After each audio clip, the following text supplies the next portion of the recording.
Va a ser apasionante, de la temporalidad y los casos difíciles en el punto de encuentro familiar. Después, como veis en el díptico, tenemos las conclusiones y os comento a todos que después de eso hay una comida en el mismo sitio donde hemos tomado café.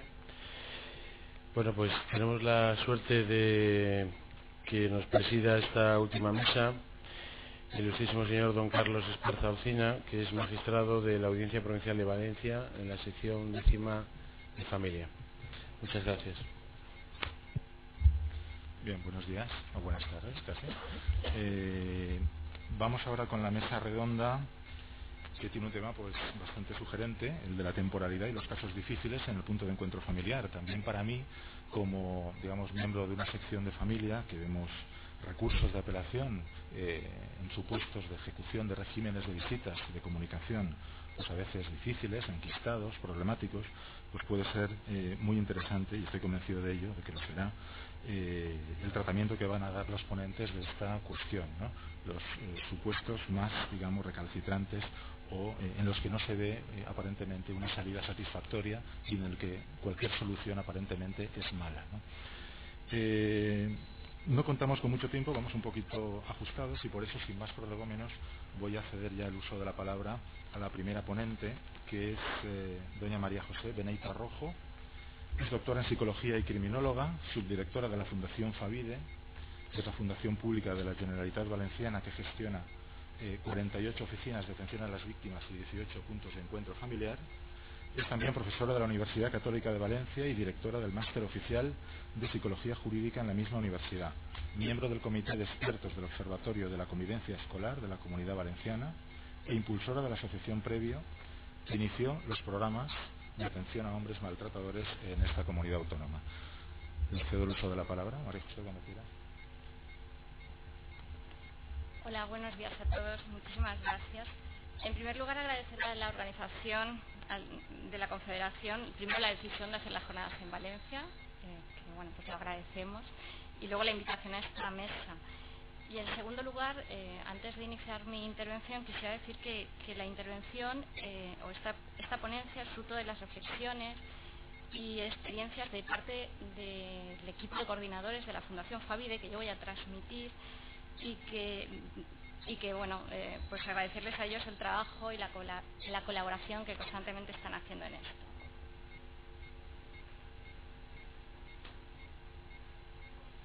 Bueno, la verdad es que el título es muy sugerente y yo sinceramente cuando me encontré con él no sabía muy bien por dónde empezar, así que me pareció que lo más oportuno era, vamos a ver el tema de la temporalidad y los casos difíciles, lo más oportuno era ir al diccionario de la Real Academia Española y ver exactamente qué significa la palabra temporalidad. La temporalidad es una cualidad de temporal y temporal es un adjetivo cuya acepción es la que nos encontramos en la transparencia, que dura por algún tiempo, que pasa con el tiempo, que no es eterno. En este sentido, este término, si empezamos a ver todas las legislaciones vinculadas a los PEF, queda claramente recogido en la mayoría de ellos. En el decreto, por poner algunos de los ejemplos, pero sí que he querido señalar exactamente dónde nos encontramos el término de la temporalidad. En el decreto 93 del 2005, del 2 de septiembre del Principado de Asturias, en el artículo 4, en su apartado E, principios de intervención, como un principio de intervención, ya nos habla de la subsidiariedad y la temporalidad. En el de La Rioja, posterior, también nos habla de en su artículo 2, como vemos prácticamente generalmente en todos los inicios de artículos, nos habla de una intervención transitoria y luego, para mayor abundamiento, fija como principio rector de actuación en el artículo 3 una alternativa subsidiaria, excepcional y transitoria. En la Comunidad Valenciana, en la ley que tenemos aquí desarrollada, en el artículo 2 os señalo que hace mucha referencia que los casos estarán en el PEF hasta que desaparezcan las circunstancias que motivan la necesidad de utilizar este recurso, y luego también en los principios rectores de la ley se señala con mucha claridad la temporalidad, el carácter temporal, y lo define como un instrumento puntual. Si nos vamos al País Vasco nos encontramos con lo mismo, incluso aquí ya se concreta muchísimo más el periodo, estableciendo un periodo máximo de 1 año, prorrogable en función en función de la situación, e incluso en el de Castilla y León ya se habla de aspectos mucho más concretos en cuanto a limitar y acotar el tiempo. ¿Qué tienen en común todas estas legislaciones? Bueno, la temporalidad aparece siempre de forma explícita, se considera siempre el PEF como un instrumento puntual y transitorio, y en la redacción de la temporalidad siempre ocupa un espacio, una ubicación principal en todos en los textos legisladores. La intervención temporal, desde este punto de vista, realmente es parte de la definición del PEF. Y nosotros consideramos que es un eje fundamental que debemos de tener siempre presentes todos, absolutamente todos, los operadores implicados. E incluso más, creemos que la cronicidad y la perpetuidad en los casos lo que hace es desnaturalizar el sentido del PEF. O sea, realmente lo que hace es que no se entienda como debe de entenderse. Siendo una característica que todos tenemos tan clara y que la compartimos, aquí pasan alguna serie de cosas que no nos permite llevar a la temporalidad como creemos que debemos de llevarla. Desde nuestra experiencia, y no tenemos mucha, porque aunque tengamos varios puntos de encuentro, pues realmente el primero lo abrimos en diciembre del 2005, con lo que no llevamos tanto tiempo en esto. Bueno, desde nuestra experiencia nos encontramos que desde que hemos empezado seguimos teniendo familias que continúan el servicio con nosotros, ya son 3-4 años, no es un porcentaje elevado indudablemente, pero nos tememos que muchos de estos casos tienen vocación de seguir prolongándose en el tiempo con nosotros. Desde nuestra experiencia, las dificultades las vemos fundamentalmente en estos dos apartados: las derivadas del juzgador y las derivadas de los usuarios. Las derivadas del juzgador, fundamentalmente con las resoluciones en las que no se constata el tiempo de forma clara e inequívoca de la duración de la intervención, o las derivadas porque no tenemos una respuesta judicial inmediata o por lo menos realizada en un tiempo prudencial, y aquellas derivadas de los usuarios vinculadas un poco a sus procesos personales complejos, que desarrollan expectativas y percepciones en la que ven el recurso como un recurso contenedor, y entenderme qué quiero decir con contenedor, un servicio donde ahí vamos y se convierten en agentes pasivos del proceso que no nos va a permitir llegar a ningún tipo de acuerdo ni progresar en el programa. Y esto aún aumenta su relevancia cuando nos encontramos con aspectos de la ley que relativamente son ambiguos, por ejemplo, hasta conseguir la normalización de las relaciones entre los menores y progenitores usuarios. Obtener la normalización, que en nuestro caso está en nuestra ley, hasta que el recurso no sea necesario, esto nos plantea, bueno, y si no se normaliza, que es eternamente como el concepto que definía la temporalidad.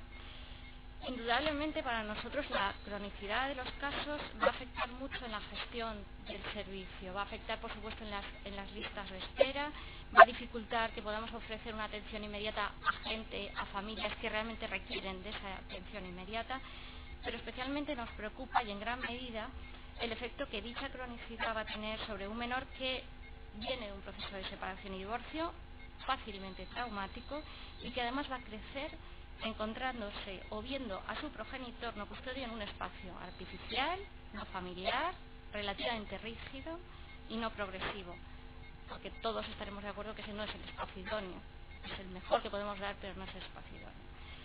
Estamos convencidos de que, si bien no disponemos datos científicos sobre ellos, existen suficientes consecuencias negativas que pueden aparecer o, en caso de existir, agravarse en relación a la salud psicoafectiva de estos niños que están expuestos de forma prolongada a una situación artificial no progresiva e incluso a veces regresiva dentro de las relaciones familiares absolutamente básicas.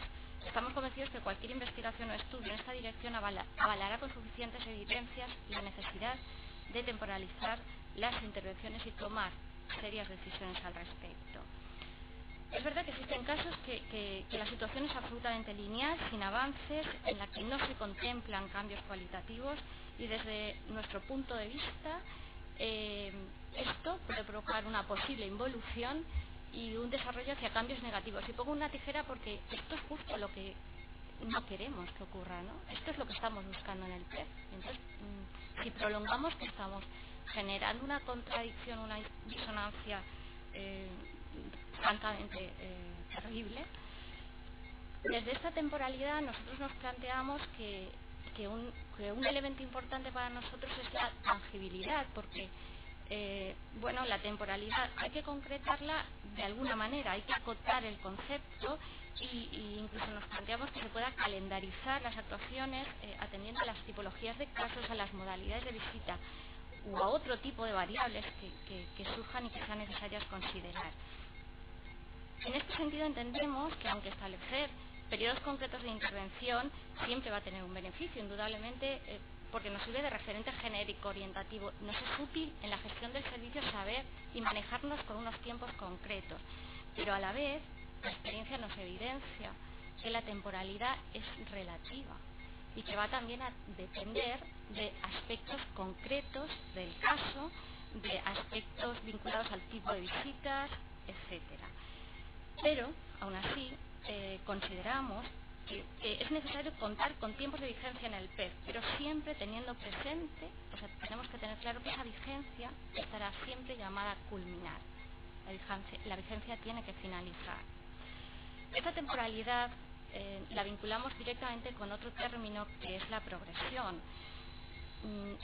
Nosotros, imagino que como todos los puntos de encuentro, valoran la intervención en un continuo, en el que uno entra en un momento del continuo y sale en otro momento, y se va produciendo una serie de evoluciones que también va a afectar a las modalidades, o que también debería afectar a las modalidades de visitas. Esta cuestión de temporalidad empieza directamente con esta progresión. Pero en ocasiones la progresión no va vinculada a una evolución positiva en el caso. A lo mejor necesitamos hacer una evolución hacia adelante para obtener una serie de cambios que nos pueda llegar a un resultado positivo, pero inicialmente no lo tenemos. En estos casos consideramos que es esencial argumentar ante el juzgador la necesidad de esa progresión, pero no por razones baladí, sino por la razón fundamental por la que estamos aquí, que es por el propio interés del menor. Tenemos que avanzar siempre argumentando. Cualquier argumentación que propongamos en una progresión tiene que estar vinculada a la estabilidad del menor. Fundamentalmente no podemos hacerlo porque tengamos una lista de espera enorme. Esa nunca debe ser la razón. Tenemos que hacerlo porque realmente eso es beneficioso para el menor, o lo contrario es perjudicial para el menor. Pero también nos encontramos con evoluciones positivas y aún así consideramos que la temporalidad está supeditada al punto de partida en el que comenzamos con esas familias, a las peculiaridades de la familia, a la modalidad de la visita e incluso a las propuestas de alternativa planteadas al juzgador. No obstante, en nuestra experiencia, y quizá más en la zona de Alicante que en otras, nos estamos encontrando con que sí que en algunos casos el juzgador sí que nos hace referencia a la temporalidad. En las resoluciones judiciales aparece la temporalidad. Incluso nos habla de una serie de progresiones. Y gracias a mucha colaboración con los jueces, pues hemos llegado a que el juez nos plantee la progresión, pero que la progresión esté siempre supeditada al informe técnico argumentado de forma evidente en relación a esta progresión. Por lo que sí que creemos que el juez tiene que estimar la progresión, pero la evolución tiene que estar en base a las recomendaciones de los informes técnicos del servicio. Desde Favide este es un tema en la Fundación que nos ha preocupado bastante. Entonces, como en nuestra ley no teníamos nada claro el tema de la temporalidad y nuestros expedientes tienen que estar